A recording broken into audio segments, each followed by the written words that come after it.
tierras raras, que son raritas, digamos, pero los vamos a ir viendo. Les quiero anticipar que esta charla tiene por objeto compartir un sucinto panorama de este tema. O sea que no va a ser muy extensa la cosa. Y lo consideramos como necesario porque entendemos que está creciendo enormemente la demanda, la producción, todo está creciendo en el mundo a pasos agigantados y nosotros en Argentina todavía estamos muy quedados. Entonces, pensamos que toda la gente tan capaz que tenemos en minería debería atender para estar a la altura de la nueva revolución.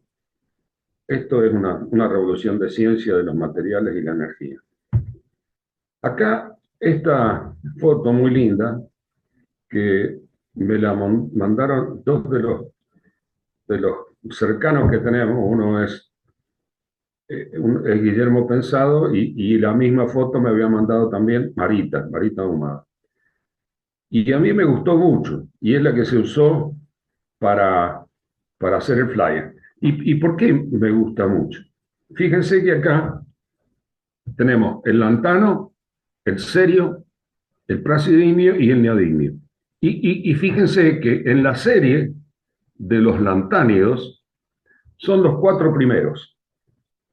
Y bueno, nos muestra un poquito el aspecto que tendrían y los colores que tendrían algunos minerales que contienen eso. Normalmente estamos hablando de muy pocas cantidades. En mi caso, puedo tener una pequeña muestra de todo esto porque trabajé hace mucho tiempo como gerente en una planta que producía ferro, silicio, magnesio, cerio. Esa planta existe y sigue existiendo en Mendoza, la única que hacía en el país. Lógicamente me contactó con quienes lo usaban, normalmente industrias de acero y de fundición, y yo preguntaba qué efectos producía y cómo les gustaba. Y el aspecto es bastante parecido a lo que yo recibía, porque es como si yo tengo una colada de acero, en realidad lo que se agrega es como si fuera una cucharita de sal a esa colada grande de acero. Y la que yo usaba era más o menos como esto, pero era de 7, 8 centímetros, así medio cuadrado, pero también tenía una especie de forma de raviol, en el que el espesor más o menos era de 2 a 3 centímetros. Y les quería comentar eso, que lo podemos ampliar después, pero digamos, como ir anticipándonos, esto lo ponemos como si fuera una especie de índice o guía para la charla. O sea que empezamos hablando de tierras raras, con algunas características, después los elementos de interés, los países con mayores reservas, yacimientos de Argentina, las aplicaciones y expectativas. Principalmente esto está un poco más grandecito porque queremos acentuar, poner énfasis en esto. El primero, o sea que si estamos hablando de esto, estamos hablando de los primeros puntos que dicen la importancia estratégica de las tierras raras. En resumen, las investigaciones a las que se han sometido las tierras raras han abierto un panorama tecnológico con enormes potencialidades. Esto es a tal punto que varios países han declarado este asunto como una cuestión de política de Estado.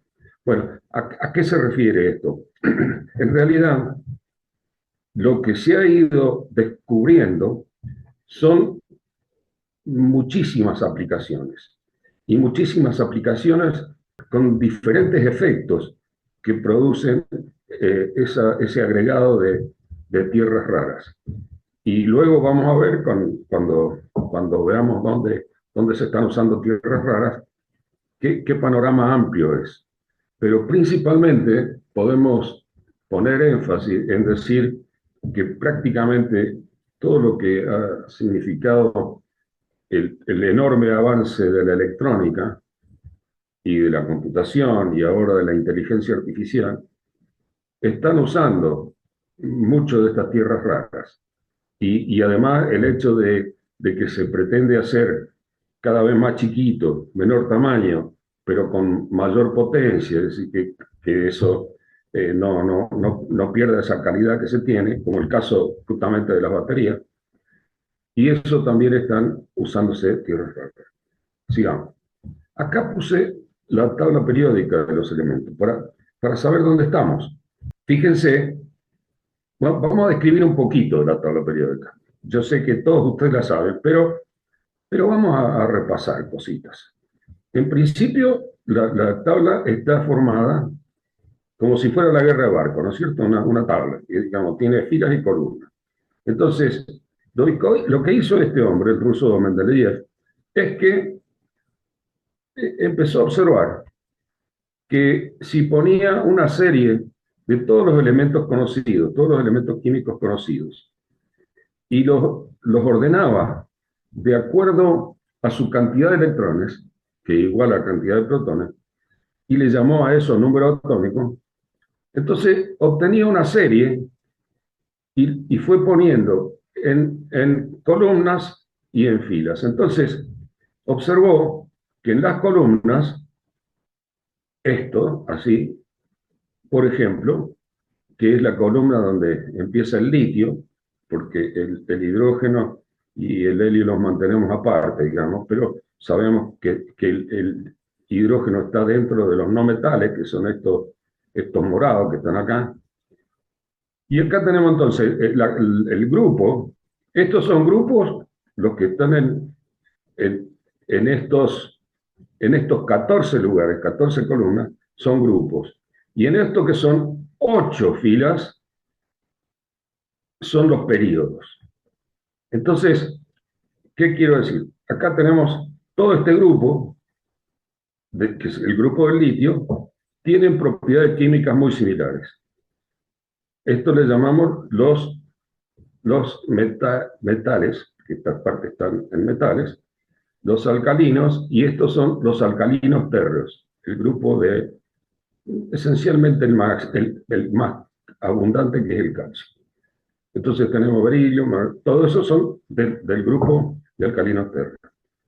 Todo esto que vemos acá en el celeste, se le llamó metales de transición, elementos de transición. Y a partir de ahí tenemos estos, acá los gases nobles, y entonces, como se pinta de una determinada forma, acá abajo tenemos los lantánidos, o sea, los que empiezan con el lantano, y acá abajo los actínidos. ¿Y qué pasa? Si ustedes pueden observar la tabla, fíjense que hay un salto entre algunas cosas. Cuando hizo Mendeleev la tabla, tuvo mucho salto, porque ahora hay muchísimo más elementos. En este momento, esta no está, le faltan dos elementos descubiertos recientemente, pero son 120. Y cuando lo hizo Mendeleev eran 90 y pico. Pero entonces le faltaban y quedaban en blanco. Esos que quedaban en blanco le dijeron, pero ¿y con esto qué pasa? Y eso los van a descubrir después. Y así fue. Muchos de esos raviolitos, esos cuadritos que quedaron en blanco, fueron descubriéndose y encontrando. Bueno, pero lo que quería decir es que si ustedes ven que acá hay un salto desde el bario, que está acá, al lutecio, que está acá. El bario es 56 y este es 71. Después, a partir de ahí, todo en orden. Pero este salto son estos que están acá, los lantánidos. Y no se podían poner ahí, entonces lo pusieron abajo. Y fíjense que del 56 del bario saltamos al 57, que es el lantano. Y de ahí todos los demás, y terminan los lantánidos con este, que es el terbio, que es el último de esa serie de los lantánidos. Y si acá tenemos 3, 6, 9, 12, 14, esos son los que tenemos de los lantánidos y de los actínidos, pero esencialmente nosotros vamos a dedicarnos bastante a lo que son los lantánidos. Bueno, esto es lo que quería decirles en relación a la tabla, después podemos volver, pero si tienen alguna pregunta, después me comentan. Vamos a pasar directamente a las producciones que hay, porque, como dijimos, se están investigando y descubriendo muchos más. Pero en el año 2024, es decir, hace poco tiempo, China ya ocupaba el primer lugar, y por lejos, 270.000 toneladas métricas anuales. Estados Unidos, 45.000 toneladas métricas. Myanmar, que nosotros lo conocíamos por Birmania, 31.000 toneladas métricas. Fíjense, sé que esto prácticamente, si a 270 le sumo esto, serían 345, 350, es prácticamente la gran mayoría, porque el total lo vemos acá y es 395, 400, casi 400. Quiere decir que el 80% están entre estos tres primeros, principalmente China que tiene una tremenda diferencia con respecto a los demás. Bueno, también eso lo dejamos para analizarlo después si hay preguntas. Este también es interesante y lo quisimos dejar porque, fíjense, esto está en cantidades, pero en partes por millón. Lógicamente, que tenía que ser en ordenadas, tenían que ponerse, si es en partes por millón, se iba a ir lejísimos y no iba a entrar. Entonces le hicieron logaritmo, y es un gráfico logarítmico. Quiere decir que esto nos da la posibilidad de analizar ciertas cosas. Por empezar, vemos cuáles son los más abundantes en la Tierra. Bueno, oxígeno, silicio, hierro, el hidrógeno. Pero fíjense acá que el níquel, el cobre y el zinc están en este punto, en el punto 2. Y acá los lantánidos los tenemos ya en el punto 2. Quiere decir que esa razón que se había expuesto en alguna oportunidad de que las tierras raras se decía así porque eran poco abundantes, deja de tener sentido, no es así, porque vemos que el lantano es casi lo mismo que el níquel, el cobre y el zinc, por lo tanto, no, y más o menos igual que el plomo. Quiere decir que no es así. Pero bueno, hay de todo, los del lantánido están en este valor, pero hay otros que están en mucho menos.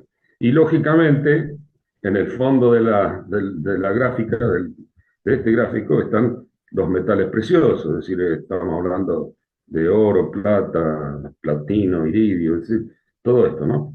Pero esto me parecía muy interesante para comentárselo. Sigamos.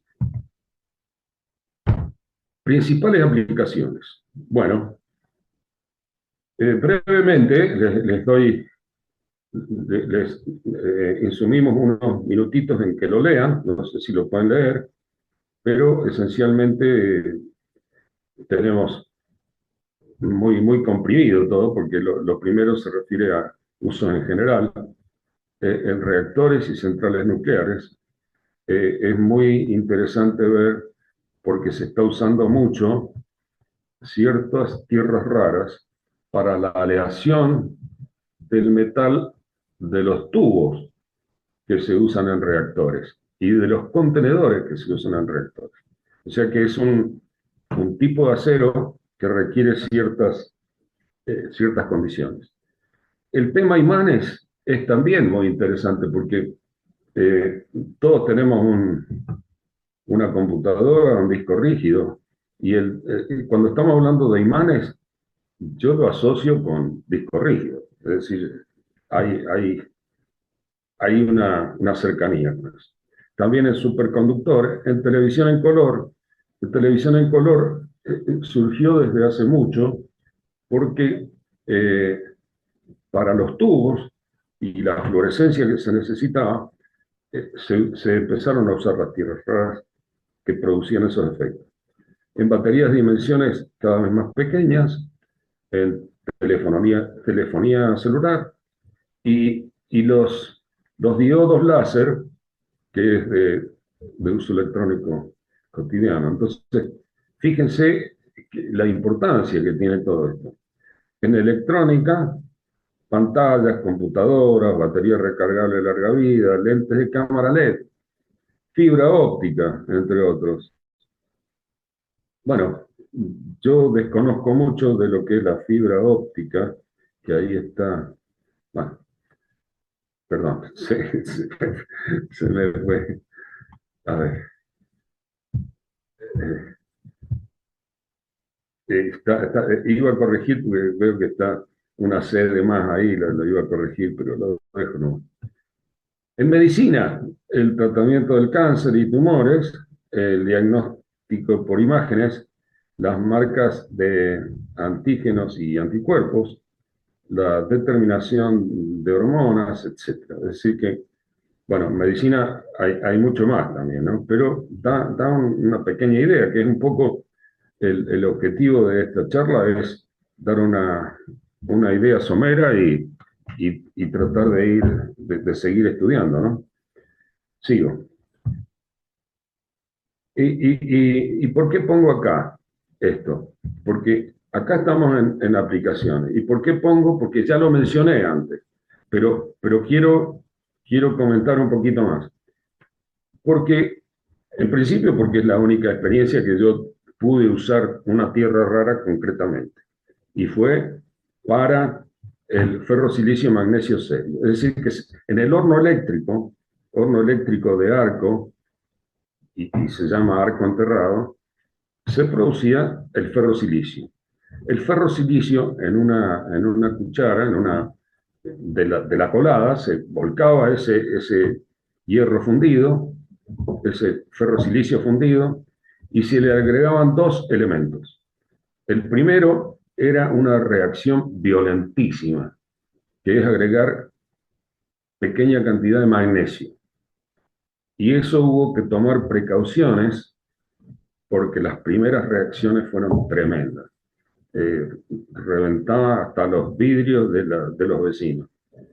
Y se logró la tecnología casera para que lo pudiéramos hacer, y después entonces se pesaba un poquito de ese serio que mostré al principio, y de esos como raviolones de serio, y eso se le agregaba como un condimento. Y ahí quedaba, se tiraba a bandejas que se dejaban enfriar, después se rompía, se trituraba y se mandaba a las fundiciones.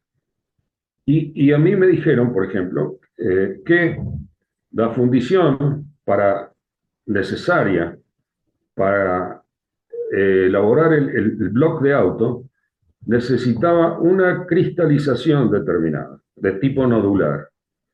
Para poder lograrlo, necesitaban el serio. Si no le echaban serio, no lograban la cristalización que se requería para eso. Hubo otras partes también, de la parte mecánica del auto, y que usaron justamente lo que le llamaron nodulizantes.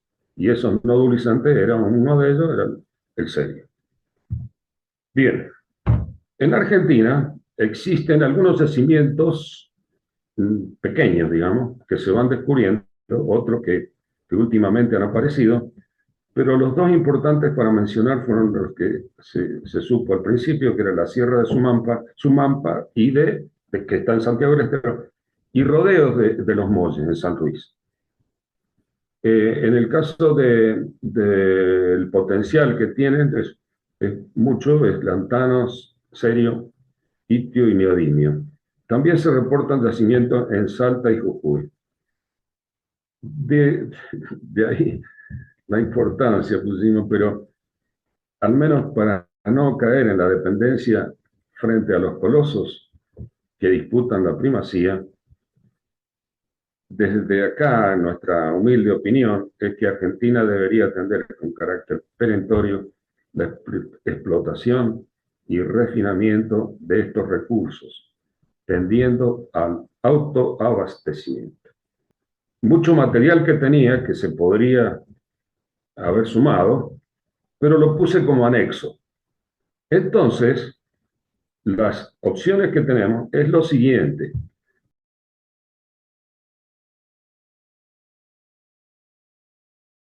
En los anexos tenemos propiedades de los elementos que componen las tierras raras, historia de los descubrimientos, esto un poco de historia habla de quién lo descubrió, en qué momento, en qué lugar, etc. Hay una tabla con la etimología, también es interesante porque uno va observando cómo ponen los nombres. Eh, Podemos hacer más comentarios a la tabla periódica si es que quedaron. También hay un gráfico de la bibliografía y también algo que se refiere a los procesos de separación de los elementos de tierras raras